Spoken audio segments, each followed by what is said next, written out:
And good morning. Welcome into the early line here on SportsGrid. I'm Craig Mish, along with Joe Ranieri. For the next couple hours, we have you covered on the World Cup. Naturally, some very surprising results yesterday, I thought, in the World Cup, including what we thought was the unthinkable with Spain. Almost. We'll get to that in just a bit. Also, Joe will weigh in on everything happening in the WNBA and Major League Baseball. We'll give out some picks and some best bets as well, some fade the public, and naturally we'll get into maybe the biggest story that we've seen in college football in June in a long time, because we have a player that could be headed toward the NFL's supplemental draft, which is certainly a rarity. That and a whole lot more on this Tuesday edition of the show. But before we go any further, let's get started with Caffeinated Joe.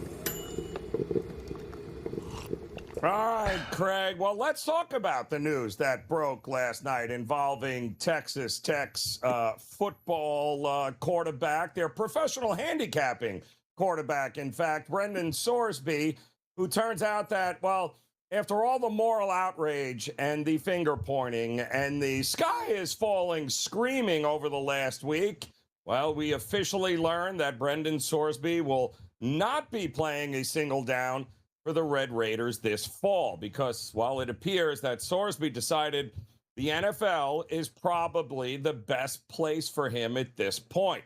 He announced that he is withdrawing his lawsuit, walking away from Lubbock, and planning to enter the NFL supplemental draft next week before the June 22nd deadline. And on cue, the social media moral police are out there thanking the football gods, celebrating in the streets because, well, they truly believe this decision is going to save college football. I don't think so, because the moral police can all rest easy today knowing that, well, those lawsuit threats and those coordinated boycotts, well, they reaped exactly what they wanted.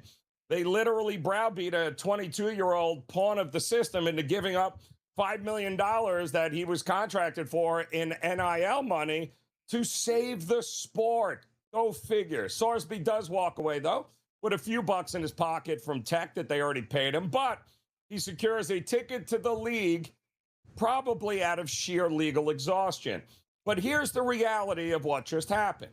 Sorsby dropping this suit didn't fix a damn thing, NCAA. All it did was allow you to keep kicking the can down the road on actually implementing meaningful draft guidelines or portal rules that would have prevented this entire debacle in the first place. Let us not forget, it is the NCAA that allowed this wild, wild west environment in college sports to exist because of their own historic greed and draconian rules forcing the system into the shadows to begin with.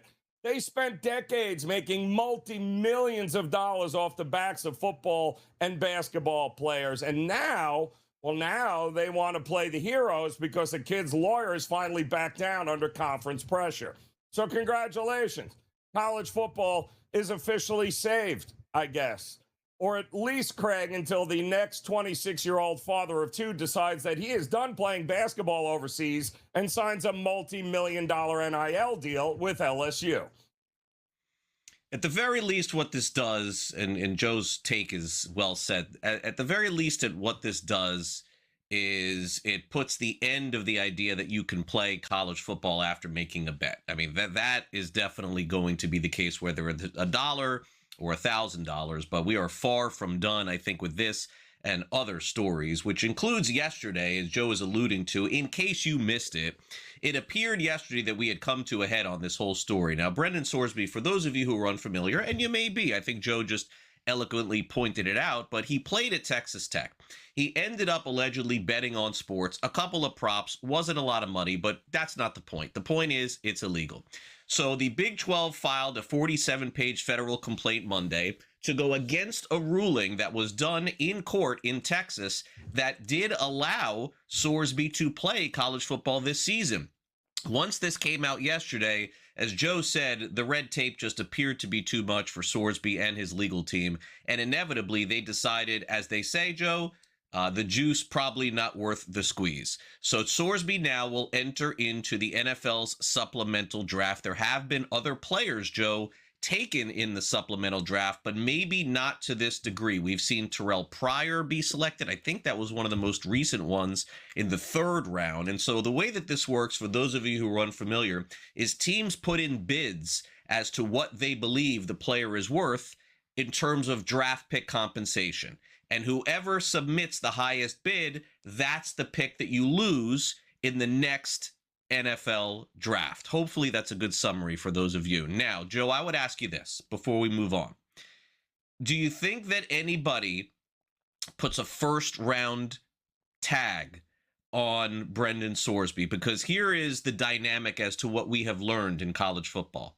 If you can throw the football well in the last 10 years, you're going in the 1st round. That has changed significantly from where you and I grew up in the 90s and 2000s. There were guys in the 4th and the 5th. Anybody who's worth squat goes in the 1st round as a quarterback in the NFL draft. So I throw it back to you.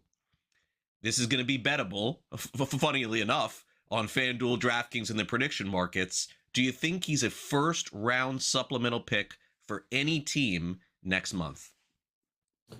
Well, I'll tell you this, and based on talent, and under any normal circumstances here, Craig, 6'3", 235 pounds, he would have been a potential 1st rounder in the 2026 draft had he actually played at Texas Tech here. Whether he had the on-field, off-field issues or not, he would have been considered that.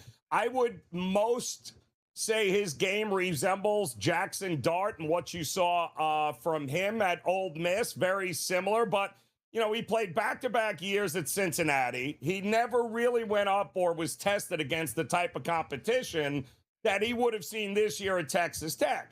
Having said that, we also haven't seen anybody outside, and you mentioned Terrell Pryor in 2011, who, by the way, was also, you know, heaven forbids, what do you get, a tattoo, I think, and completely the NCAA lowered the hammer on Tresselman and him like they were a pariah there. So, but I think Dave Brown in 1992 was the last 1st rounder that was given up in a supplemental draft. It doesn't happen often, but I can tell you this, there's enough quarterback needy teams. Absolutely, somebody's giving up a pick to go get him. It won't likely be a 1st, but he will be on an NFL roster. Yeah, and also remember, this is like an auction. So as an example, if let's just use the Jets and use the Cardinals, because those are two teams that I would say fair to say potentially could be interested. If the Jets think that the Cardinals will offer a 1st, then they have to put a bid in for the 1st, you know? Correct. So that's kind of the way that this works. That's why he may go a little bit higher than we anticipate. I'm with you, Joe. I don't think a 1st round pick is what he's worth, but I think a 1st round pick is going to get this done. I do. I think someone is going to have to do that in order to get him. Somebody in the NFL who probably would have taken him at the back end of the 1st round says, hey, here's our opportunity to do it this year. Okay, we spent a lot of time on this, so I am sorry, Tommy, but it's a big story. Arch Manning is looking like he is not closing the door on returning in 2027. Texas coach Steve Sarkisian says he could potentially be back. He loves college football. He's potentially the number 1 or number 2 overall pick in the NFL draft, but folks, we've seen this play out before. Meanwhile, Brendan Sorsby's story has percolated down to Deion Sanders, who says that basically at this time, it's one of those situations where Sanders has not necessarily ruled out the idea of facing him, but now that he knows he won't, it's one of those deals in the NIL and understands that it's kind of part of the game, and naturally said that this is something that he's addressed with his own team and not going to take it and do it any further. All right, NBA draft coming up. Darren Peterson, 1 week away. The race for the number 1 pick heats up. Joe, it looks like he potentially could be the guy. We'll be right back.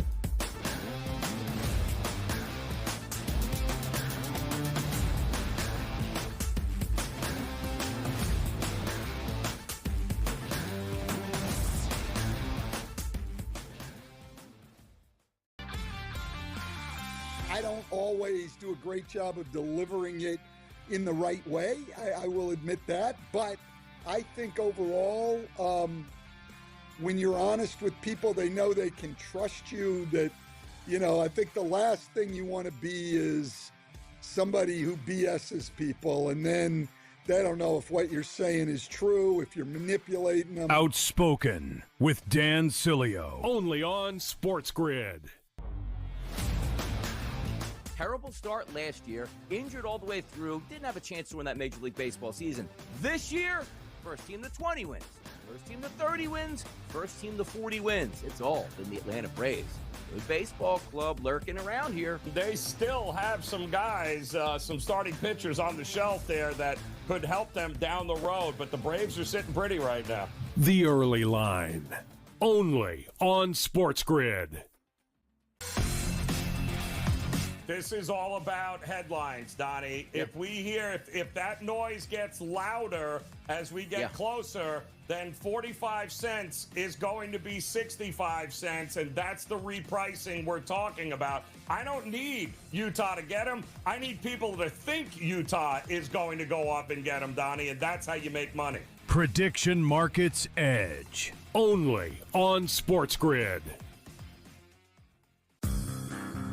Hey there, it's your buddy Craig Carton. If you're trying to find out how to get all the great content that me and Tyrone Johnson give you every single day, here's Tyrone to tell you how. You can subscribe on Apple Podcasts, YouTube, Spotify, and of course, Amazon Music as well. We're at all four. That's right. It's the Craig Carton Show podcast every weekday morning live at 11, replayed at noon on YouTube and on SportsGrid throughout the country. Check it out.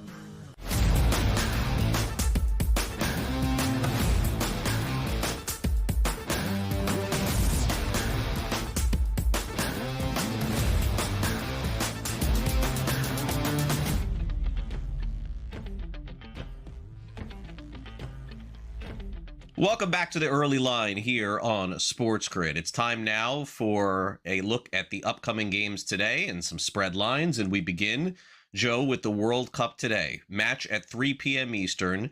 And one of the potential favorites, maybe to go far, would be France. They take on Senegal in your neck of the woods, your old neck of the woods, I should say. Now Joe's neck of the woods is my neck of the woods here. We had a game here in South Florida yesterday. Okay, so we have this game going on in New York. France-Senegal. France is minus 210. The pitch will be hot at 3 p.m. Eastern. Senegal, by the way, not bad. I've seen some folks on Senegal today. I've seen some folks on social media taking them. Now, again, I'm going to lean on you here for this, Joe. Do you think there's a chance that we get our big upset? We almost got one yesterday. Actually pretty big if you consider a tie. We'll get to that later. Is there a chance France goes down? Well, you mean, what good is being a, minus 2,000 favorite if you can't even score on the team here is what you're talking about with Spain yesterday. But now, listen, if we learned anything about big favorites yesterday is that, there's no guarantees for wins here. And listen, I got to tell you, Senegal, those that will remember when they first came into the World Cup, they were part of one of the biggest upsets against France in World Cup history because they upended them years back. So this is not going to be easy. I am with you here. I have also seen a lot of folks picking this game as a potential upset. I don't tend to think so. I do think France understands, knows the history. I do think, the French will come out swinging. I love splitting these matches up into halves, and I like France in the first half. I think France has to set the tone. I think they will, in fact, but again, that doesn't mean that Senegal can't come back in the second half, Greg. It just means I think France will likely have a 1-0 lead going into the break. Argentina takes on Algeria tonight. This match is in Kansas City, Missouri. It's 9 p.m. Eastern. We are covering all of the matches here on SportsGrid on our in-game live programming. And Argentina right now is minus 250. Algeria plus 700. A tie plus 350. Haven't seen as much backing on Algeria as I have for Senegal. I don't know why, because they seem about the same odds here. Maybe I'm missing something, Joe. Any lean on this one today? Well, Messi's in the mix here. So Argentina, though, is trying to avoid the pain that they had back in 2022 when they lost that opening match against Saudi Arabia. It didn't work out well for them. But again, Messi is in charge of what's going to happen here. He's going to be the one in charge of getting everything all set up for them. So I think they are in good hands in this one. And yes, I agree with you. Not seeing nearly as much love for Algeria in a possible upset situation here. Looks like Argentina may be a little undervalued coming into this World Cup. With a healthy Messi, anything is possible with Argentina. I wouldn't bet against them in this spot, that's for sure. Tonight, the Yankees will take on the World Series bound Chicago White Sox, right? Like we thought that at the beginning of the season could happen. I mean, who knows? White Sox are playing some incredible baseball. Of course, the Yankees got to be favored tonight. They got Garrett Cole on the mound, minus 140. Davis Martin, who's been good yet again for Chicago, pretty much solid in every start. And Joe, certainly the total indicates that. You don't get a 7.5 often in Yankee Stadium, but you do tonight. Yeah, I mean, I got to tell you, Chicago coming off of, Dodgers, Phillies, and Braves. I mean, that's a pretty good set with one rainout. They went 5-3 in 8 games against the 3 best teams in the National League there. So they are not a pushover. I mean, anybody thinking that the White Sox aren't for real, they're 38-32. They are legit here. They're 11-5, by the way, over the last 16 games.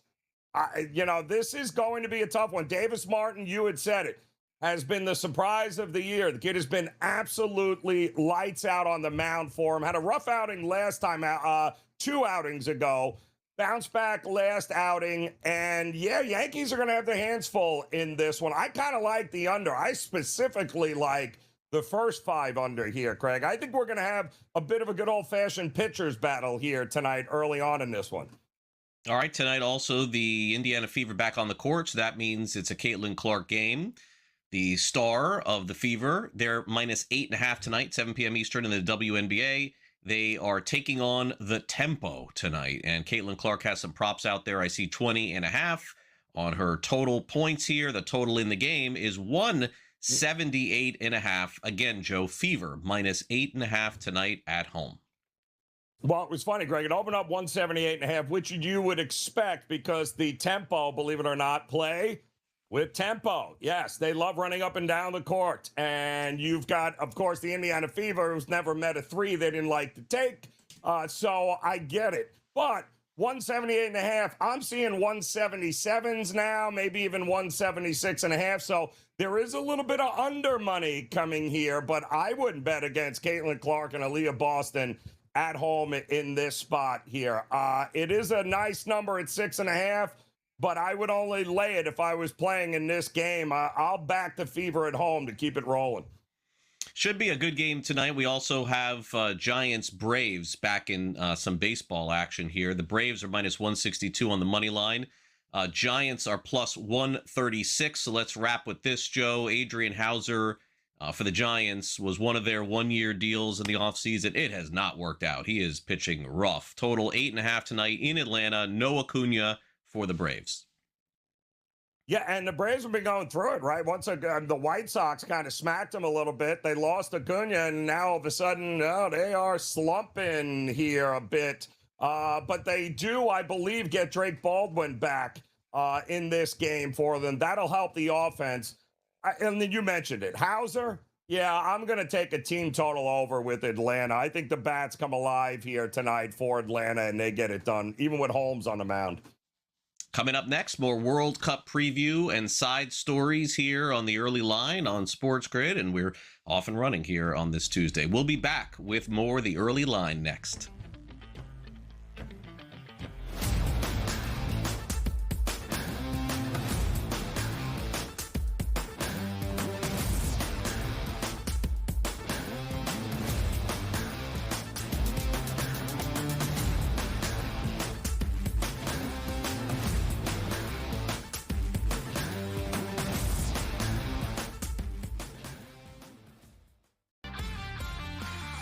I don't always do a great job of delivering it in the right way.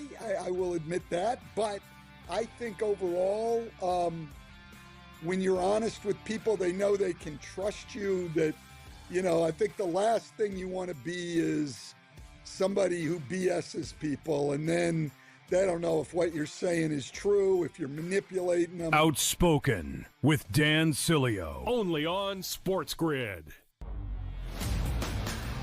Terrible start last year, injured all the way through, didn't have a chance to win that Major League Baseball season.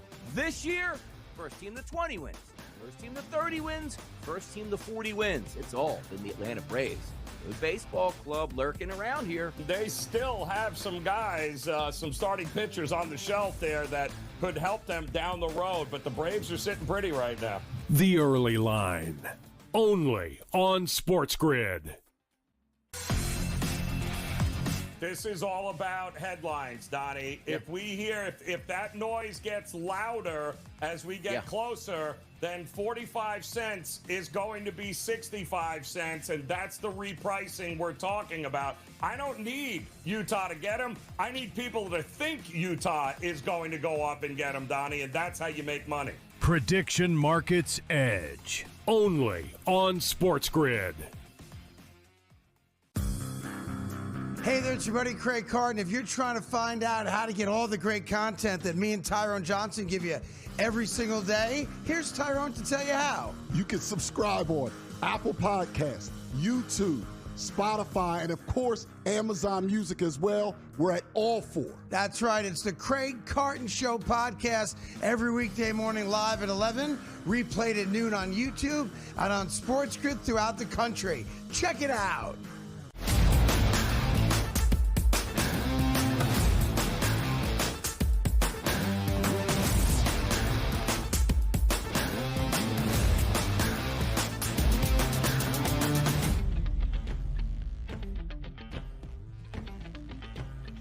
We're going to introduce you to a name that you've probably never heard before unless you followed Tunisia soccer. Welcome back to the early line. Sabri Lamouchi.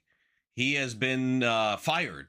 He was the manager of Tunisia, apparently. Joe, I didn't know who the manager was, but I know that Tunisia has made a big change. So that's the end of him. I suppose this is a result basically losing 5-1 to Sweden.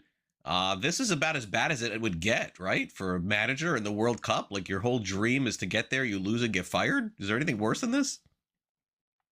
I'm not sure what the expectations were for Tunisia heading into this World Cup, but I can tell you this, Craig. Every sports book that I have looked at had Tunisia finishing last in this group. So I'm not quite sure what the expectations were. If I'm them, I'm happy I scored a goal. Forget about winning. So I don't. Something else seems to be going on there. I'm not sure what it is, but they felt it was bad enough that in the middle of the group stage they had to go ahead and fire their coach after one game. Crazy. So this is pretty funny. I guess, look, this is what happens when you're in the media, and certainly I am, and so I understand this, but it is a little unusual, I think, for FIFA to step in and not allow the media rooms to have brands like condiments show who they're made by. I understand it in the actual venue, but I guess, Joe, FIFA is not happy that when you go into the media room and you want to get yourself a burger or a hot dog, that there's a Heinz ketchup there. So they're covering it up because they're not sponsoring the tournament. So what I mean, I guess I would ask this, Joe, like having a lot of experience being in media rooms and eating food basically every night, because I do it every night, is you can take the ketchup out of the bottle and put it in a jar or put it in a glass. Yep. Like with all the preparation going on, when did this idea occur? When they saw it sitting there on the day of the game? Very weird.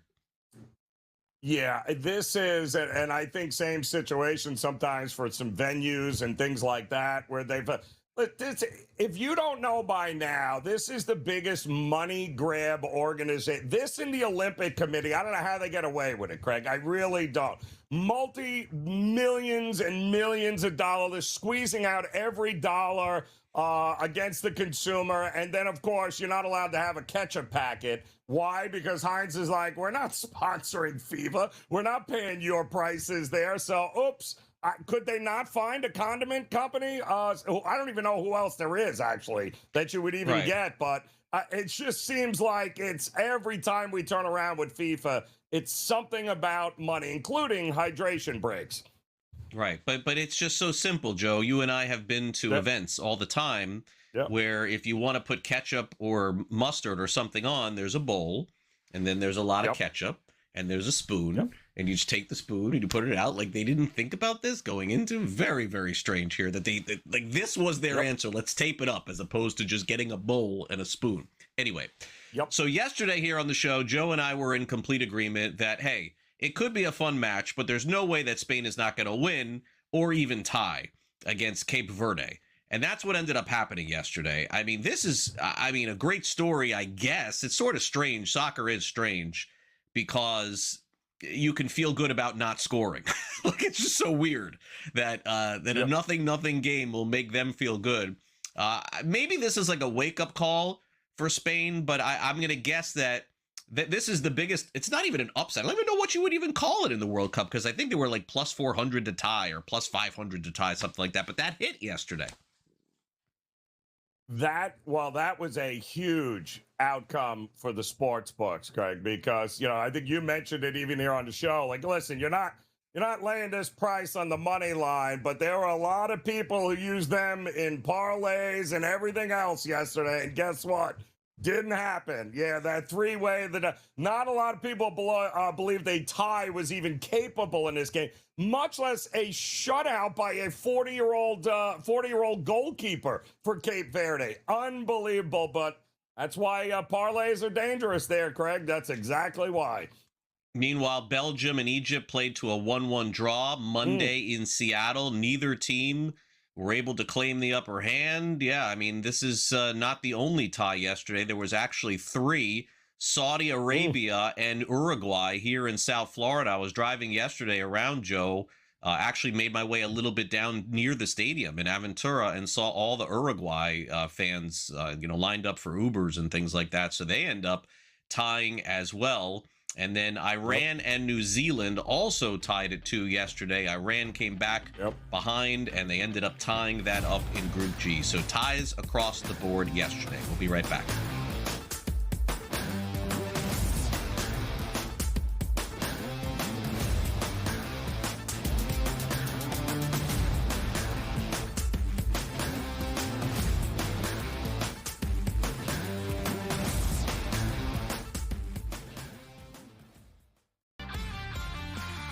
I don't always do a great job of delivering it in the right way.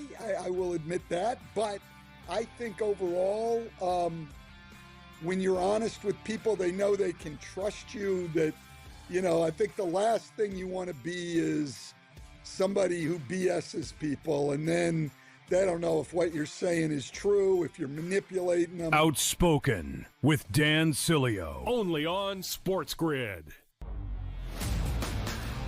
Terrible start last year, injured all the way through, didn't have a chance to win that Major League Baseball season. This year, first team to 20 wins, first team to 30 wins, first team to 40 wins. It's all in the Atlanta Braves. Good baseball club lurking around here. They still have some guys, some starting pitchers on the shelf there that could help them down the road, but the Braves are sitting pretty right now. The Early Line, only on SportsGrid. This is all about headlines, Donnie. If we hear, if that noise gets louder as we get closer, then 45 cents is going to be 65 cents, and that's the repricing we're talking about. I don't need Utah to get them. I need people to think Utah is going to go up and get them, Donnie, and that's how you make money. Prediction Markets Edge, only on SportsGrid. Hey there, it's your buddy Craig Carton. If you're trying to find out how to get all the great content that me and Tyrone Johnson give you every single day, here's Tyrone to tell you how. You can subscribe on Apple Podcasts, YouTube, Spotify, and of course, Amazon Music as well. We're at all 4. That's right. It's the Craig Carton Show podcast every weekday morning live at 11, replayed at noon on YouTube and on SportsGrid throughout the country. Check it out.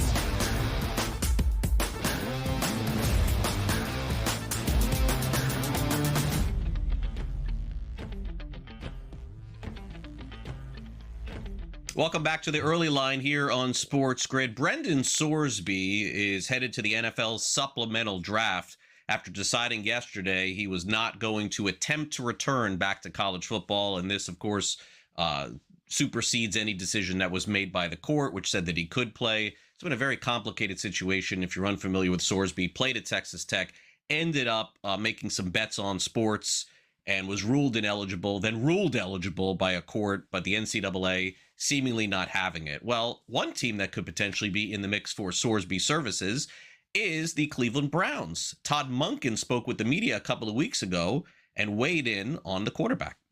Not at all. I mean, that's not even come across my desk. I don't think we're in a position to want to go down that road. That's my opinion. That's not Andrew's.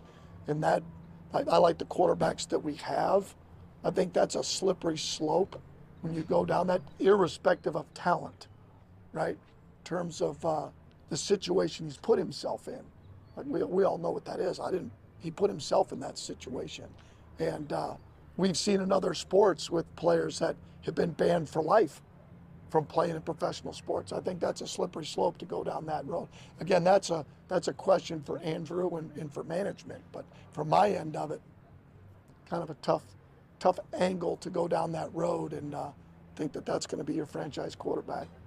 And then last night, Joe, Andrew Berry probably picked up the phone, and Todd Monken looked at his phone, and it says Andrew Berry, and he answered it, and he said, "Hey, Todd, remember everything that you said 2 weeks ago about Brendan Sorsby?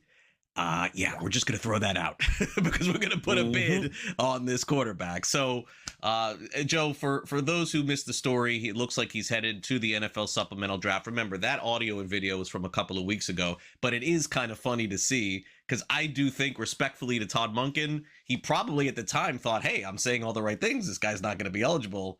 And now he could be in a position to have to walk that back. I don't think there's any doubt that Cleveland's going to Cleveland needs a quarterback, maybe not as badly as some of the other teams, but you're telling me that the Browns aren't going to try and toss a 4th round pick in just to see what happens? See, you know what they should do? They should make a trade with Texas Tech. Send them Watson back, and they take Sorsby off their hands and good to go. You have Deshaun Watson, and we'll take Sorsby. But the reality is, listen, somebody is taking a shot on him. Somebody is going to take him. There are a lot of very quarterback needy teams in the NFL. Now, the funny part here, Craig, is that we thought this was the option for him regardless. Whether the judge had ruled in his favor or not, the prevailing thought was ultimately he was going to land in a supplemental draft and begin his career. And the fact that the judge ruled in their favor, great, but I always thought he was likely not going to play for Texas Tech here. The sooner, he's 22 years old. He's going to be 23 years old. So it's not like he's an 18-year-old kid anymore. So he's got more than enough opportunity, I think, in the NFL. 6'3", 235. Again, he mirrors what Jackson Dart was at Ole Miss. Very similar kind of game, arm skills, running.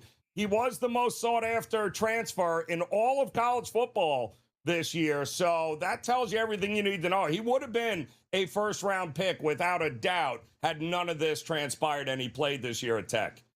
And so that's the dynamic now. Teams have to figure out if it's worth giving up a first-round pick for next year's draft, and certainly teams like Miami and New York and Arizona have to weigh that because they could end up with top 5 picks in the NFL draft. And so it is a little complicated. As Joe said, most teams probably throwing in a 2nd-round pick on Sorsby. We'll see if anybody decides to go 1. Meanwhile, Texas Tech is still favored to win the Big 12.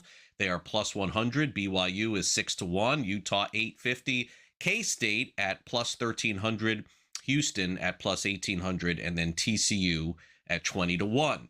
George Pickens, despite not having a new contract, is reporting to the Dallas Cowboys. There's a lot of uncertainty as to what his future could potentially be. Of course, the franchise tag is involved. Pickens had what I would say was a strange, uneven year. He looked like the best receiver in the NFL for a few weeks, Joe, with Dallas, and then couldn't catch the ball for a couple of weeks. Look, this is what receivers are. They're sort of mercurial. I think that's the word to use. He wants to get paid. He probably should. I would say that if he has a consistent 16, 17 game season, he's a top 5 receiver in the NFL. He showed that over a period of time last year, but that is the issue. No team wants to invest huge money on a guy when you don't know what he's going to give you for 17 games. Yeah, but it's also not like under the franchise tag he's playing for free. So he is going to make a wonderful chunk of change, and he he happens to be on a team that, well, they certainly is even the number one receiver on his team is my question, Greg. So that's the whole thing with him. Sure, he's got all the skills in the world, but I'll say it again: wide receivers do not make quarterbacks. Quarterbacks make wide receivers. So it's an interesting spot he's in, but he is going to get paid a boatload of money under the franchise tag this year for him. The Falcons are probably going to await the NFL's decision regarding edge rusher James Pierce Jr., who set a Falcons rookie record of 10.5 sacks last season, right in our neck of the woods here in South Florida. In fact, about 10 minutes from me, Pierce rammed his car allegedly into his ex-girlfriend's car, WNBA player Rakia Jackson. He avoided trial last month. He's not speaking to the media, but under the personal conduct policy, Joe, he still could be suspended, and could is probably putting it lightly. I don't know that this is going to be one of these season suspensions or anything like that, but I would be stunned if Pierce is playing the first game of the season this year with the Falcons. Yeah, well, he did not attend any of the voluntary OTA workouts either, but he did last month enter a 12-month pre-trial, one of those intervention programs, right, which will likely lead to all the charges being dropped. Boy, have we seen this playbook before. But again, to your point, it doesn't mean that the NFL, regardless of what happens in the court system, doesn't mean the NFL can't intervene and say, yeah, you're going to have to sit out a few games here. So, but at this point, it really is going to depend on what happens from here on out. Can he stay out of the headlines? Can he stay out of trouble? That's a big if, too, by the way. The New York Mets had one of their typical nights last night. In case you missed it, they lost 12-0 to the Cincinnati Reds. It's been that kind of season. Things are even getting worse for them as they end up, losing Christian Scott. They placed him on the injured list. He's one of 2 starters that are now on the injured list, along with Clay Holmes. Kodai Senga is expected to return tonight to take on the Reds. Carlos Mendoza weighed in on what we could see. Do you have a plan yet for tomorrow? We do. So Kodai Senga is going to start for us tomorrow, and he's going to be followed by Nolan McLean on Wednesday. What went into that decision, Senga? Well, I mean, we've been saying that we wanted to see results, which we had his last outing, but with him, not only the result, but it's just how he feels after he pitches. We were waiting for him to throw his bullpen yesterday. He was scheduled to throw his bullpen yesterday in Citi Field, which he ended up throwing it. Felt good today, and then we decided to go with him. I mean, he's ready to go. He's telling us, that he feels 100%. He was on board with, hey, if you guys want me to go in the minor leagues and pitch again, I'll do it, but I'm ready to compete at the big league level. So for him to be very vocal about it is a really good sign.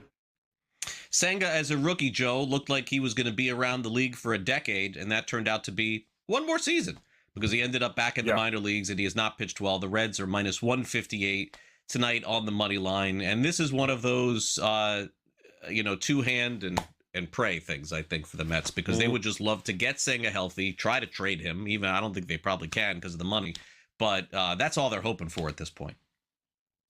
Well, yeah, again, it doesn't help that they left the bases loaded with 1 out in the 4th, 5th, and 7th inning last night, Craig. So, runners in scoring position. Not a great night for the Mets. If they score runs and give them some support, they got a pretty good shot, but that's a big if. Oh, all they needed to do was hit 3 grand slams in that case to tie. We'll be back with more baseball headlines next. Don't go away.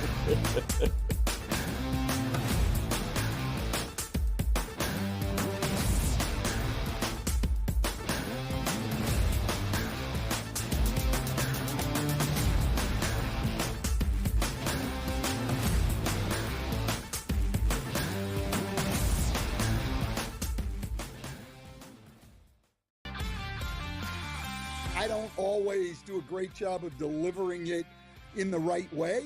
I will admit that. But I think overall, when you're honest with people, they know they can trust you. That, I think the last thing you want to be is somebody who BS's people, and then they don't know if what you're saying is true, if you're manipulating them. Outspoken with Dan Sileo, only on SportsGrid. Terrible start last year, injured all the way through, didn't have a chance to win that Major League Baseball season. This year, first team to 20 wins, first team to 30 wins, first team to 40 wins. It's all in the Atlanta Braves. Good baseball club lurking around here. They still have some guys, some starting pitchers on the shelf there that could help them down the road, but the Braves are sitting pretty right now. The Early Line, only on SportsGrid. This is all about headlines, Donnie. Yep. If we hear, if that noise gets louder as we get closer, then 45 cents is going to be 65 cents, and that's the repricing we're talking about. I don't need Utah to get him. I need people to think Utah is going to go up and get him, Donnie, and that's how you make money. Prediction Markets Edge, only on SportsGrid. Hey there, it's your buddy Craig Carton. If you're trying to find out how to get all the great content that me and Tyrone Johnson give you every single day, here's Tyrone to tell you how. You can subscribe on Apple Podcasts, YouTube, Spotify, and of course, Amazon Music as well. We're at all four. That's right. It's the Craig Carton Show podcast every weekday morning live at 11, replayed at noon on YouTube and on SportsGrid throughout the country. Check it out.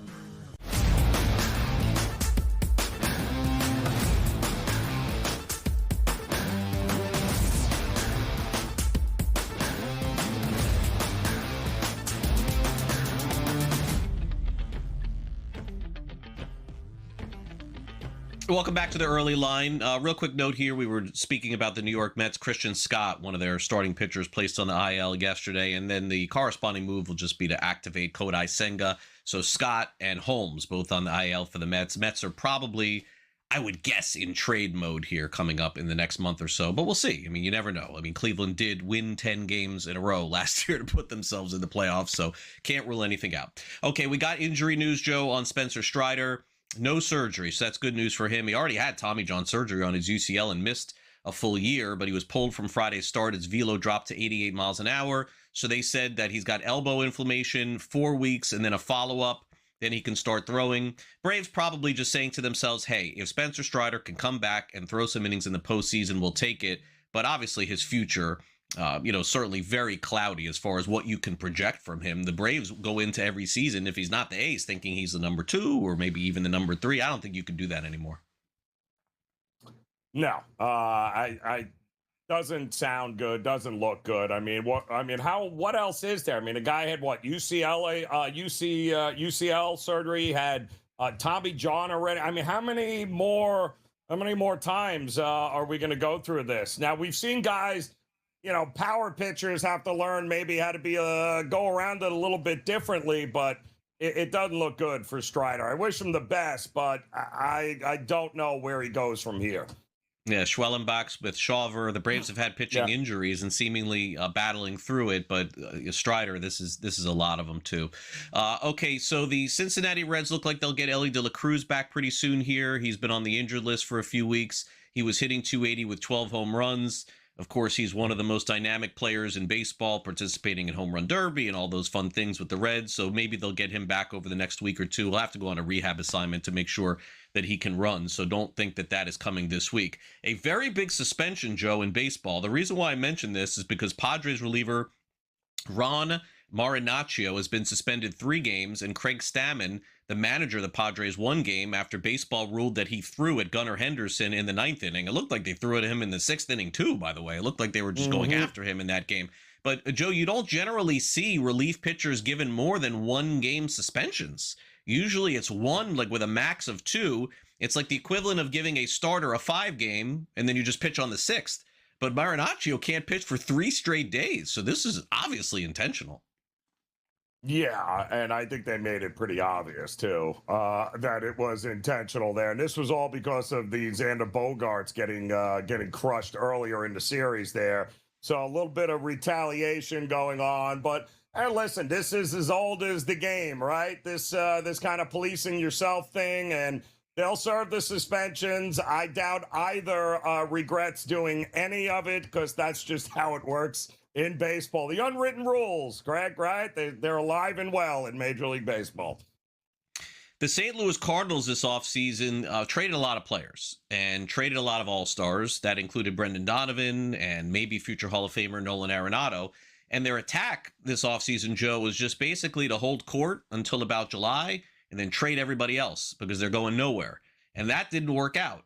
In fact, it worked out the other way. The Cardinals are in the mix, and they signed what I thought was a very curious player in the offseason, Joe, in Dustin May to a one-year contract.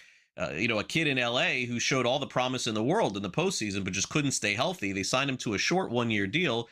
I mean, Dustin May has been good, Joe, for the Cardinals, and I don't know that they're going to trade him in a month from now. What are they going to do? He had a perfect game going into the seventh inning, and then he gave up a hit to Tatis and Manny Machado.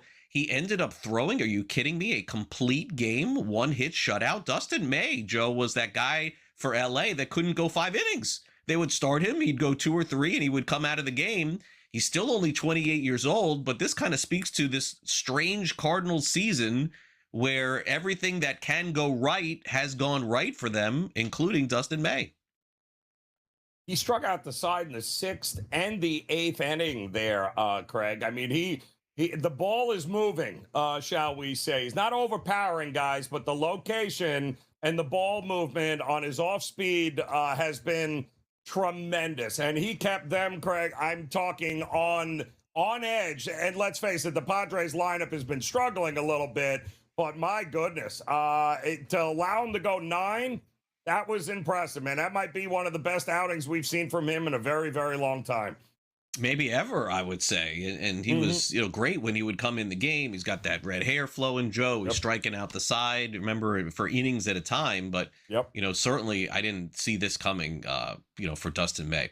All right, let's go to some NBA here. For those of you who have been living in a cave over the last few days, the New York Knicks are the NBA champions. And for the first time in 53 years, that naturally means that teams are going to make a lot of money. And for the first time in Fanatics history, they break a record in sales previously held by the 2025 Eagles with over 8,000 orders per minute.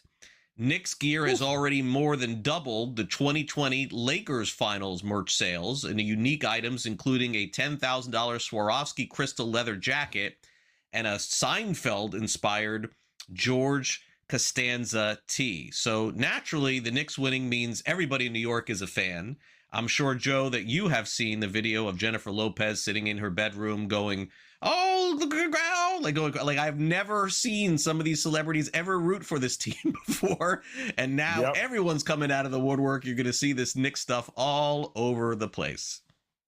Yeah. They went to a game like once 7 years ago, and now they're like diehard Knicks fans. It cracks me up here. I bet you there's not a lot of San Antonio Spurs jerseys being sold right now. But the New York Knicks strike while the iron's hot, right? And right now, Dolan and the Knicks and everybody associated with them, it is the right market and the right team and the right story at the right time for it to be an absolute cash cow, and that's exactly what it is.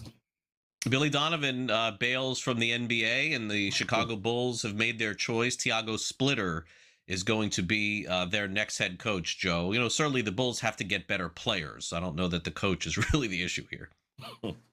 No, it's not, but they got to head in the right. A lot of young talent on the Bulls here, and he just took a whole lot of young talent with Portland, who apparently didn't want to pay him as a head coach, while the Bulls are taking him as their head coach and paying him. We'll be back with more of the early line and wrap up this first hour next. Don't go away.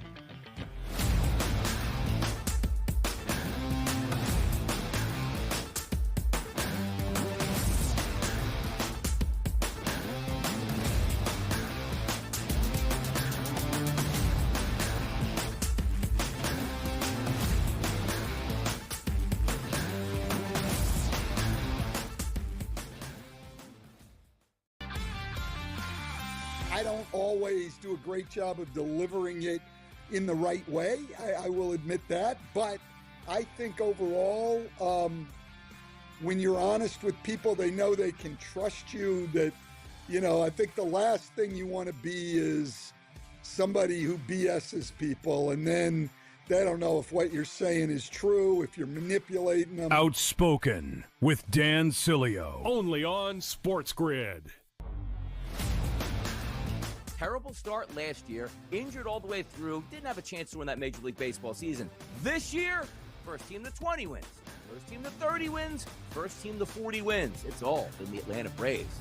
Good baseball club lurking around here. They still have some guys, some starting pitchers on the shelf there that could help them down the road, but the Braves are sitting pretty right now. The Early Line, only on SportsGrid. This is all about headlines, Donnie. Yep. If we hear, if that noise gets louder as we get closer, then 45 cents is going to be 65 cents, and that's the repricing we're talking about. I don't need Utah to get him. I need people to think Utah is going to go up and get him, Donnie, and that's how you make money. Prediction Markets Edge, only on SportsGrid. Hey there, it's your buddy Craig Carton. If you're trying to find out how to get all the great content that me and Tyrone Johnson give you every single day, here's Tyrone to tell you how. You can subscribe on Apple Podcasts, YouTube, Spotify, and of course, Amazon Music as well. We're at all four. That's right. It's the Craig Carton Show podcast every weekday morning live at 11, replayed at noon on YouTube and on SportsGrid throughout the country. Check it out.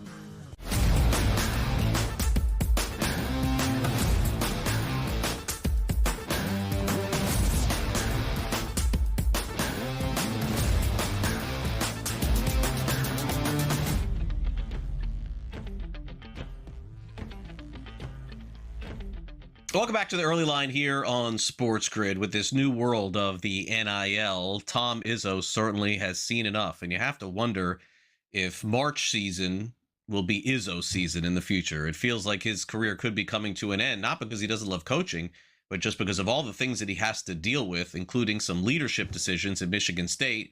He sounded off to the media yesterday on the loss of his athletic director and his president with reporters. A question about Jay and the leadership right now for the department. I guess, how do you kind of steward this through as the senior member and keep pushing it forward?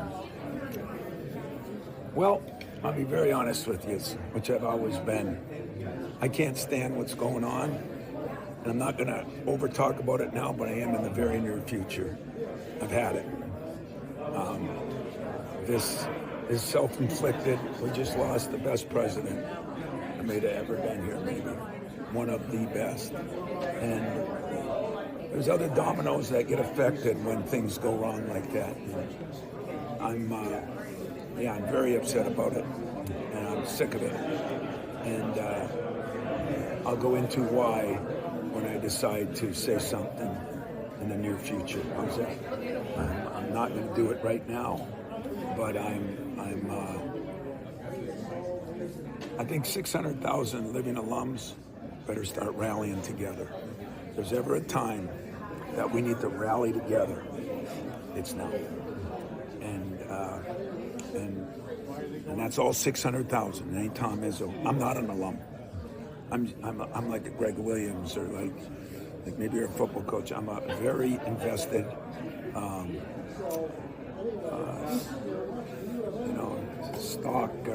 stakeholder. I'm a very invested stakeholder. But the alums better stand up. That's what I'm saying. So I'm going to ask the alums to stand up, because what happened with our president is ridiculous. And he said it. We know the reasons. And I'm ashamed. I'm disgusted, hurt. But see what the Spartan Nation gets. Spartan Nation better stand up. All 600,000. All right, so it sounds like Tom Izzo is kind of about to go by the way of Nick Saban. I hate to see this, Joe. Nick Saban chased from the game because of the NIL. There's no doubt about that. I mean, Tom Izzo is probably going to coach this season, but I think we're coming to a close here for a lot of our legendary coaches in college sports. He's asking the Spartans to step up and obviously pay more money to keep their team president there. I mean, if I'm reading between the lines, am I missing something? I just love how when somebody says that, I don't want to talk a lot about it, and then proceeds to talk a lot about it throughout the entire inning. Fantastic stuff, but you got to love Izzo. Listen, the guy's a national treasure, and he's seeing – I'm shocked he didn't go the same time that, Jay Wright left and Coach K left. And, they all saw the writing on the wall. And Izzo hung around, but I think he hung around because he had the right leadership and support at the university. And now that that's not being retained and nobody wants to spend the money to keep them, well, you got the athletic director going to Kentucky, you got the president going to Clemson, and he's like, what are we doing here? So I sense the frustration level. It's going to come to a head, I think. I'm with you. It's going to come to an end at some point here in the very near future. NBA draft is next week, meanwhile, and it would appear that A.J. DeBance is still going to be the number one overall pick. But how about this? Darren Peterson says he's only going to meet with the Washington Wizards, and so he's trying to push himself into a position maybe to be the top pick, Joe. DeBance is still very heavily favored, and it's really not even close. So I don't think that anything is going to change here. But you just generally don't see a player who's not supposed to go one say, I'm only going to talk with the team that is one. Maybe this is just posturing. Maybe this is his agent just pushing him in that direction. But I don't know what else to say because he's not going to go number one overall. Listen, I think this is far from decided, by the way, because there is, whether it's Peterson was the consensus number one pick for much of last year. And I don't know really what changed because I think it's interesting with the Wizards, but I think it's far from decided yet. I really do. Hour 2 of the early line is on deck. We'll be back with more.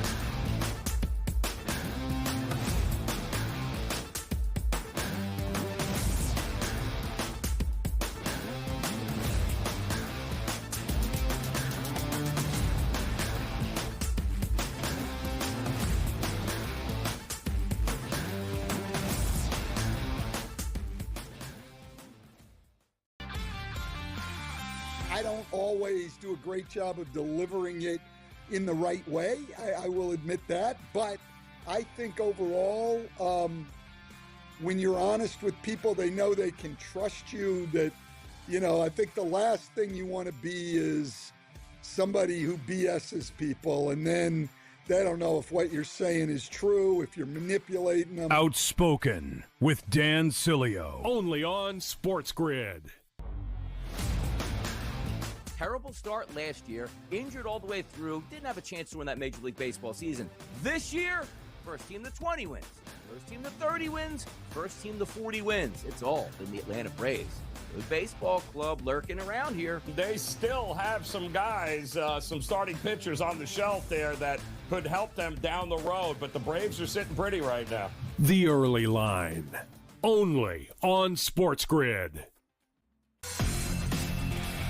This is all about headlines, Donnie. Yep. If we hear, if that noise gets louder as we get closer, then 45 cents is going to be 65 cents, and that's the repricing we're talking about. I don't need Utah to get him. I need people to think Utah is going to go up and get him, Donnie, and that's how you make money. Prediction Markets Edge, only on SportsGrid.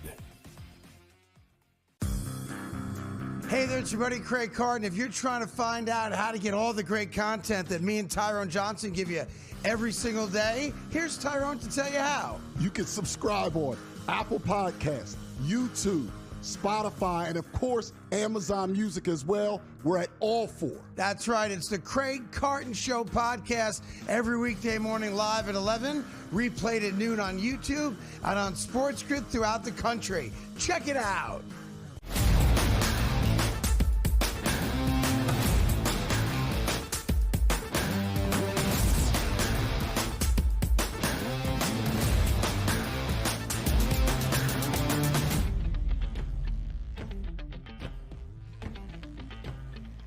Welcome back to the early line here on Sports Grid. Our top story of the day, Brendan Sorsby, who was warned yesterday by the Big 12, hey, it's time for you to walk back everything that happened to you. And the judge ruled that Sorsby could play this upcoming season in college football. That is no longer going to be the case. So let me give you the quick chronology. Sorsby is a quarterback at Texas Tech University. He bets on sports. He gets caught. He's told he's ineligible, and a judge decides, never mind about that, NCAA. You could play next season. So yesterday, the Big 12 filed a 47-page federal complaint seeking the right to sanction Texas Tech if they played Sorsby this season. And then late last night, Joe, Sorsby and Texas Tech agreed, probably not a good idea. And now he's going to be headed toward the NFL's supplemental draft, which I believe begins in July.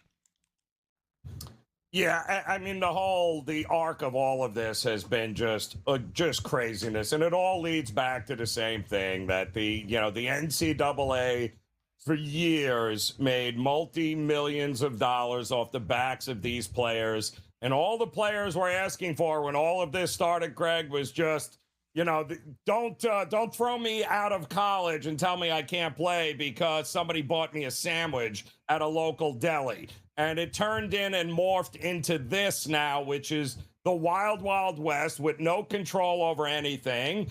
And it's not like he broke the law. So the judge said, you're good to go. So the NCAA just keeps kicking this down the road.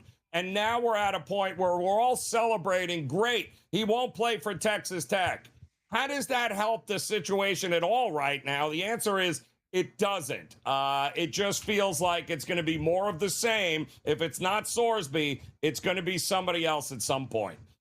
And for those unfamiliar, the supplemental draft is where teams decide and place a value on a player based on the 2027 NFL draft, and they submit a bid, and the team that essentially bids the highest draft pick ends up getting the player. So Sorsby could be a first-round or second-round pick, as most projections say.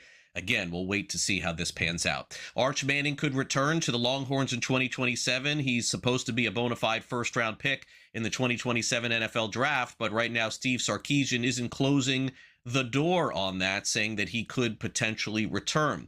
Meanwhile, Deion Sanders, the head coach of Colorado, also weighed in on the Sorsby scandal, saying that, quote, somebody's gambling on a sport they're playing.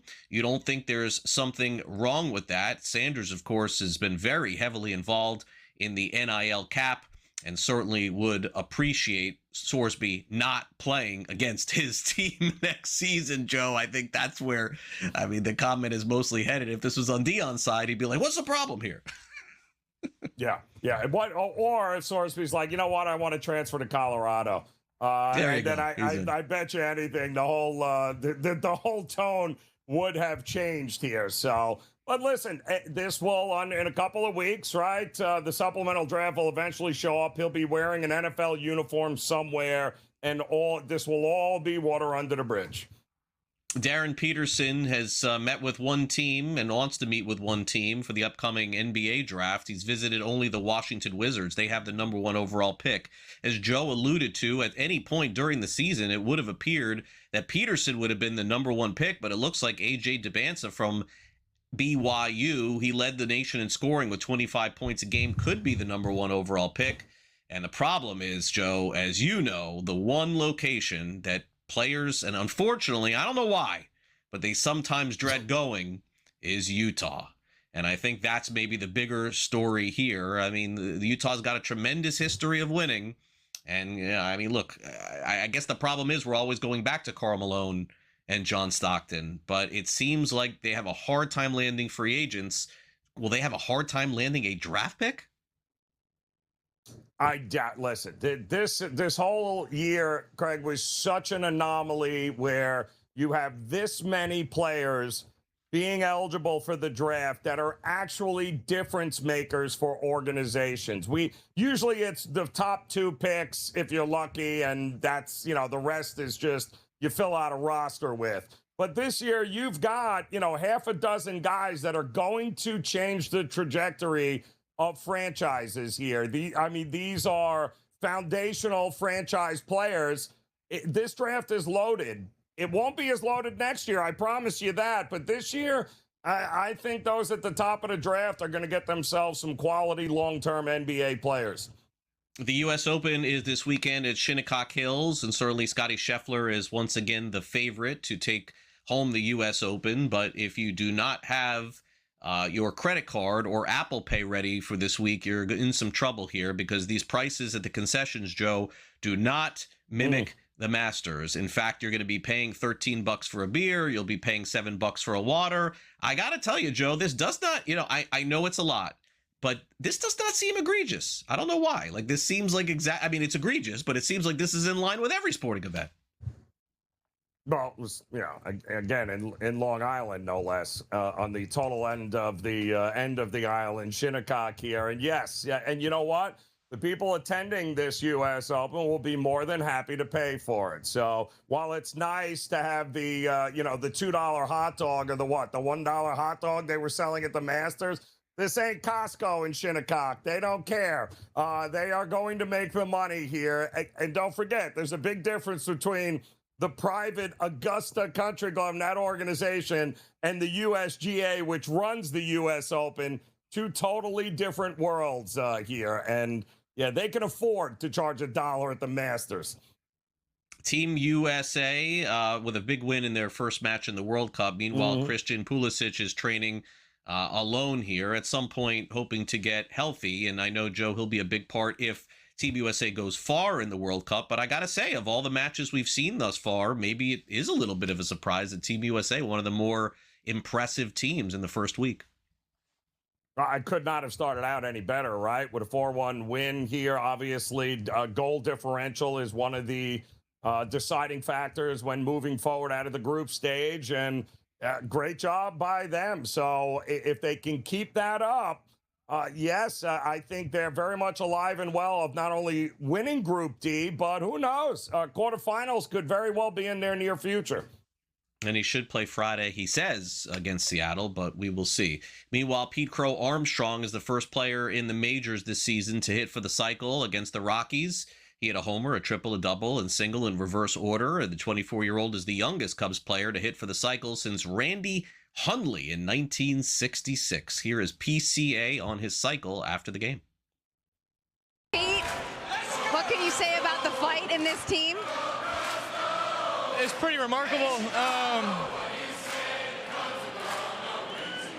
Yeah, I don't know. That was, we keep doing this, and it never really started. It never makes sense. So, but a win's a win. However we can get it done. I'm just so lucky to be on a team that just continues to find a way. And man, we got to do a lot of stuff better, but when we start doing stuff better and we can squeak things out like this, then we're dangerous. So. Pete Crow Armstrong of the Cubs has had some huge comeback wins and big hits for them this season, Joe. But this Cubs team, to me, remains the strangest, hardest to figure team in baseball. I mean, you win 10 in a row, you lose 10 in a row, and then you're asking me to try to make a prediction on how this team is going to play this season? I got no idea. Yeah, and by the way, Pete, I was saying, do me a favor, catch the fly balls, huh? Because he's also made some horrific errors this year that are laughably bad. So congratulations on the 4 for 4 with 2 RBIs, but you barely beat the Colorado Rockies. So let's not get crazy here at this point. Yeah, I think that's fair. And also the Cubs, again, will probably make trades at the deadline to help PCA and some other teams as well. But let's be clear, the Brewers are the class of that division as it stands right now. We'll take a quick break here on the early line. When we come back next, it is the hosts of In Game Live. Kevin Walsh will join us. We'll play a little Fade the Public and Bye Bye Bye as well. I'm red hot right now. Red hot. You want my picks here on the show? They're free.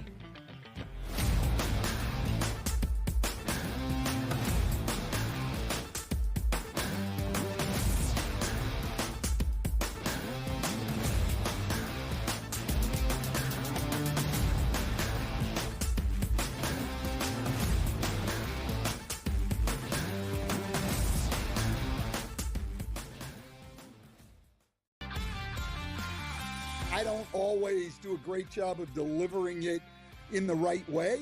I will admit that. But I think overall, when you're honest with people, they know they can trust you. That, I think the last thing you want to be is somebody who BS's people, and then they don't know if what you're saying is true, if you're manipulating them. Outspoken with Dan Cilio, only on SportsGrid.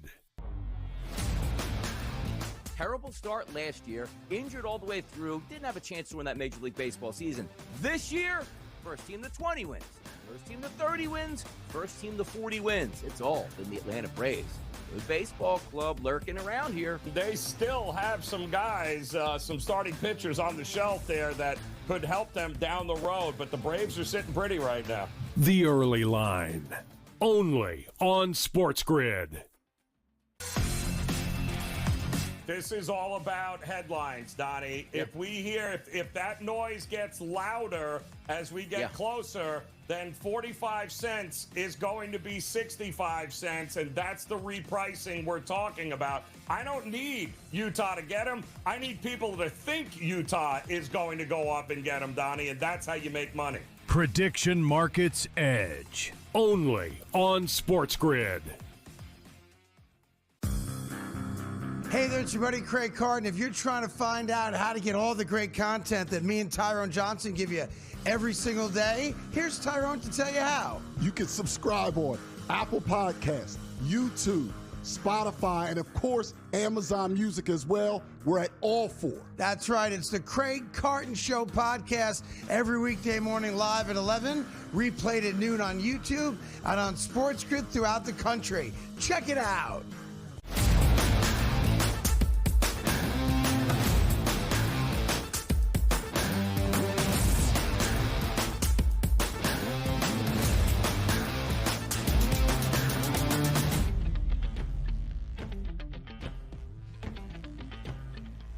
Welcome back to the early line here on SportsGrid. We're joined now by Kevin Walsh. You can catch him this afternoon and this evening on In Game Live for all of our World Cup coverage for the next month. Plenty of games to preview and discuss. But Kevin joins us here on the show to talk some NBA. And with the finals over and the draft ahead, we are trying to take a look at early futures in the NBA. And Kevin, thanks for coming on the show. But it's kind of, we're in that stage here. We have one chip that's going to fall at some point, as we talked about on yesterday's show. With Giannis Antetokounmpo, his future still unclear. I guess the draft could push some futures in terms of win totals, but you're not going to see Washington or Utah, I don't think, compete for next year. So let me show you these odds and get your reaction to it. We've got the Celtics at plus 210. They are favored over the NBA champion Knicks, and then it's just anybody's guess beyond that. Detroit at plus 750, the Cavs at 11-1, Indiana at 13-1, and as you astutely mentioned yesterday, the Heat have now climbed to 16-1, and so if they were to land Giannis, this is going to go down in the tens, and if they don't, they will disappear from this graphic. Good morning, Kevin. Yeah, good morning to you guys.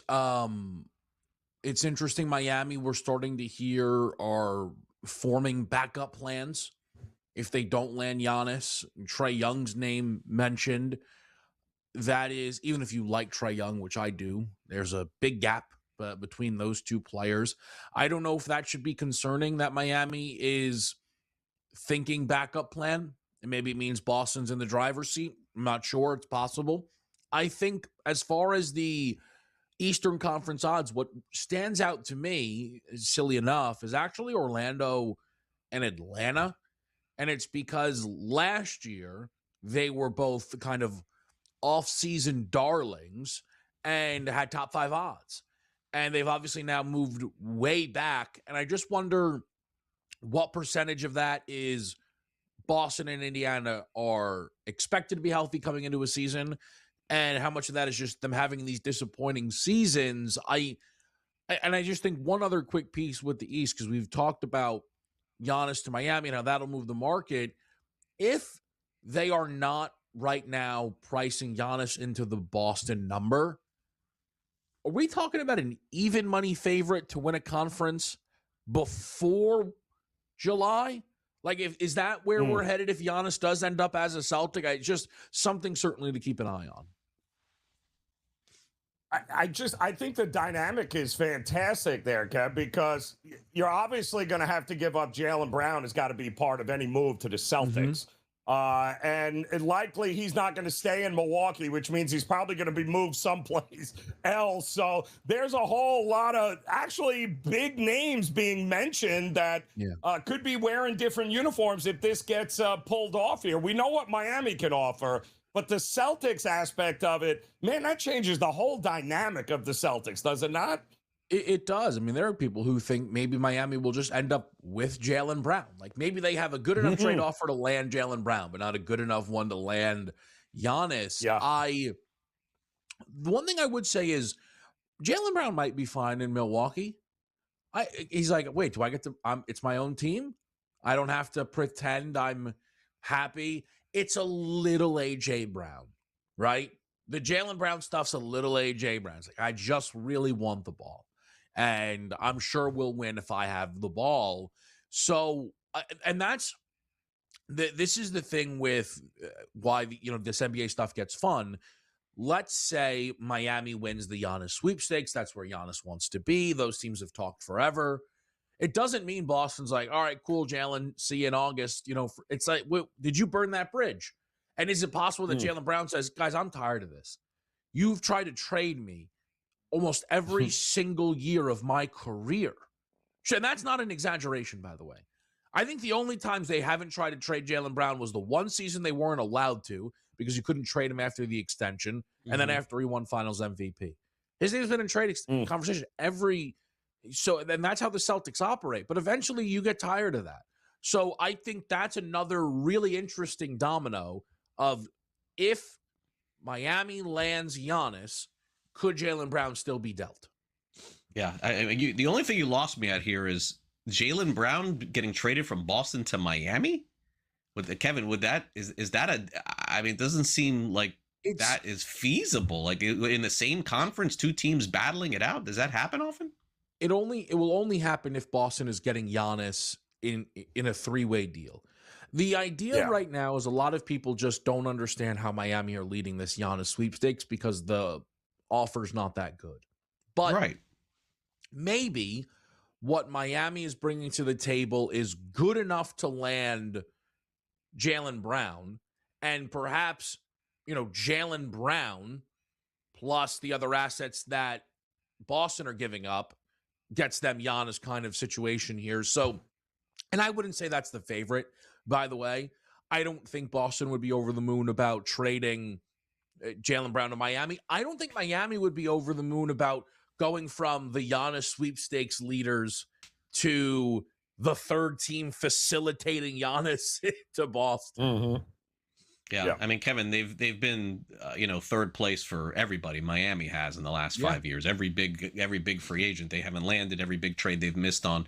Let me hit the drafts real quick with you here, Kevin. Do you think that Peterson's idea of only wanting to work out and play with Washington is more about Washington or not land in Utah? I guess, having being so entrenched in baseball, I didn't realize that Utah had the number 2 pick, and now I do. And I'm sort of remembering that every free agent in the NBA says no to Utah, and this has been going on for a long time. Is that part of this? Maybe, but I honestly don't think. I just think it might be more bad advice. I like Darren Peterson, by the way. Because I couldn't help but defend him a little bit throughout some of the college stuff. Darren, so fine, don't work out for Utah. Work out for Memphis. Fine, don't work out for Chicago at 4. The idea of I'm only going to work out for number 1. Well, yeah, but everyone else is working out for number 1. So you're not giving yourself some advantage over the guys to go first overall. And this isn't a draft class where going third is insulting. It's been a 3-man draft class the entire time. I just think it's more bad advice for Darren Peterson. Kevin, have a great show and shows today on In Game Live on the World Cup. We'll be back with Fade the Public next.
Welcome back to the early line here on Sports Grid. EA Sports is now putting ads inside their video games, like EA Sports FC, Madden, college football. You can buy in-game advertising. Joe, these are the most popular games. MLB The Show, to me, is the one that I'm aware of most popular, because that's the one that my son plays the most of. But it shouldn't be a huge surprise here. EA Sports, people buying these online for $40, $50 a pop. Sometimes you got to pay $70, $80 a pop to get some of these exclusive editions. So why not open it up to some ads? I'm shocked it took this long. Aren't you? I mean, there's always been like the sponsorships and those types of things, maybe on the placement, on the logo and on the box and everything. But, having ads now, it just seems like the logical progression. And I'm really shocked it took this long for them to cash in on it. Serena Venus Williams this morning announcing that they're going to be participating on the same tennis court together. We knew that Venus Williams was back. We found out Serena last week made her announcement that she's coming back to tennis as well. They're not going to do it individually. They've decided that they're going to compete in the ladies' doubles at the Wimbledon Championships in 2026, Joe. Serena and Venus Williams. This is an incredible story for tennis. It will be very heavily watched. We love nostalgia. Honestly, Venus Williams has fared pretty well after taking a bunch of years off, all things considered. I don't think they're going to be winning a championship at Wimbledon, but a lot of people will be locked in. Well, they were always huge into doubles. For years they played. Even when Serena was at the top of her game, they were a very good doubles team all throughout. And it feels like that logical progression. Here we go. Now we're going to come back as doubles. And given the state of where tennis is right now, why can't they? Not bad. Why can't they be competitive, right? The eyeballs will be there. I can promise you that.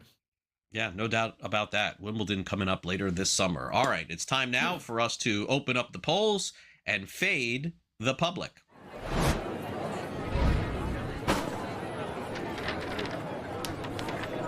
We are less than 48 hours away from the first tee at Shinnecock Hills, and let's take a look at our Fade the Public poll question of the day. Who is your Tuesday morning pick to win the U.S. Open? Scotty Scheffler at plus 550, Rory McIlroy at 12-1, Matty Fitzpatrick at 20-1, and this is going to be my pick this year, Joe. It's going to be Jon Rahm at 13-1. The reason why I'm picking Jon Rahm, Joe, is because I can't figure out why Jon Rahm has the third shortest odds to win the U.S. Open after not winning squat for a really long time. So something I must be missing here. I'm going to take Jon Rahm at 13-1. Yeah, can you go? It's not a bad pick, right? Because he certainly has been playing better. He's motivated knowing that the tour he plays on is disappearing at the end of the year. So this would, you got to love a very motivated Jon Rahm here. But yeah, it's hard to go against the likes of the Rory McIlroys, though, sure. The way he has been playing over the last year. But do what everybody's been doing. Just take Scotty Scheffler to finish second. It seems to be the way to go this year with him. He's just going to finish runner-up in every major that we have. All right, it's time now for us to get our best bets here on this Tuesday edition of the show. It's time for a little buy.